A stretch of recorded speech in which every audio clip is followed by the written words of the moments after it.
بسم الله الرحمن الرحيم. معكم سيف إيفان طراس من ماروكين بروغرامين سكول. في الدرس هذا ان شاء الله غادي نتعرفوا على كيفية تغيير خلفية الصفحة. يعني هي طريقة بسيطة جدا وفي نفس الوقت مهمة.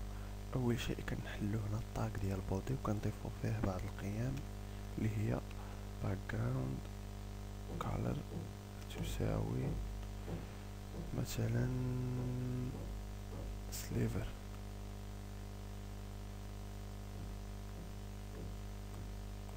نكتبو هنا شي جملة this page now has a sliver background. شوفوا النتيجة كما كتشوفوا هنا الخلفية تم تغيير اللون ديال الخلفية. نغيرو اللون هنا،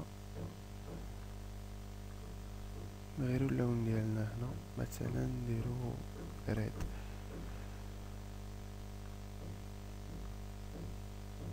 كما كتشوفوا اللون تغير. نديرو مثلا يلا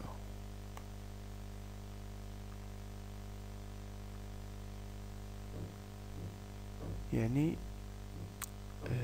باش تغير اللون ديال الخلفية طريقة بسيطة جدا. كتضيف بعض التعريفات على الطاق ديال بودي اللي كتعرف اللون ديال الخلفية ديال الصفحة.